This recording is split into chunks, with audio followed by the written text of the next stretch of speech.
حدیث نمبر 161 عن ابی ہریرہ رضی اللہ عنہ قال قال النبی صلی اللہ علیہ وآلہ وسلم من لم يدع قول الزور والعمل به۔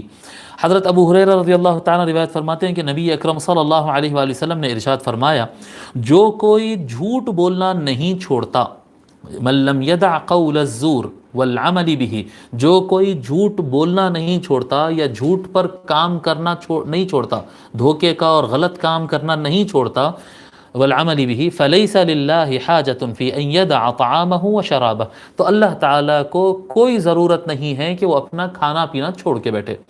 اگر کوئی بندہ روزہ رکھتا ہے، اس میں جھوٹ بولتا ہے یا دھوکے والا کام کرتا ہے، تو اللہ تبارک و تعالیٰ کی نظر میں وہ روزہ دار نہیں ہے، وہ اللہ تبارک و تعالیٰ کی نظر میں ایک بھوکا پیاسا انسان ہے بس۔ وہ روزے کا کوئی ثواب نہیں رہتا کہ اگر روزے کے اندر جھوٹ بھی آ جائے۔ اللہ تعالیٰ کو ایسے کوئی روزے کی ضرورت نہیں ہے۔ اللہ تعالیٰ کا فلیس للہ حاجۃ، اللہ کو کوئی ضرورت نہیں ہے کہ وہ اپنا کھانا پینا چھوڑ کے بیٹھے، وہ توڑ دے اپنا روزہ، کوئی ضرورت نہیں ہے ایسے روزے رکھنے کی۔ زور بھی جھوٹ کو کہتے ہیں، ہم تو اکثر بچپن سے سنے ہیں کذب بولتے ہیں، کذب، کذاب جھوٹ بولنے والا، کذب جھوٹ کو بولتے ہیں۔ تو کذب میں اور زور میں فرق کیا رہتا؟ کذب ایک عام جھوٹ ہے، ہر جھوٹ کذب کہلائے گی، لیکن زور کہتے ہیں ایک خاص جھوٹ، پرٹیکولر جھوٹ، وہ جھوٹ جس کے ذریعے آپ کوئی غلط طریقے سے کوئی چیز کو اچیو کرنا چاہتے ہیں۔ یعنی ہر جھوٹ سے آدمی کوئی اچیو کرنا نہیں چاہتا، بس ایسی جھوٹ بول دیتے ہیں لوگ، معنی مطلب ایسی جھوٹ بول دیتے ہیں، تو وہ سب کذب کے اندر آتا ہے۔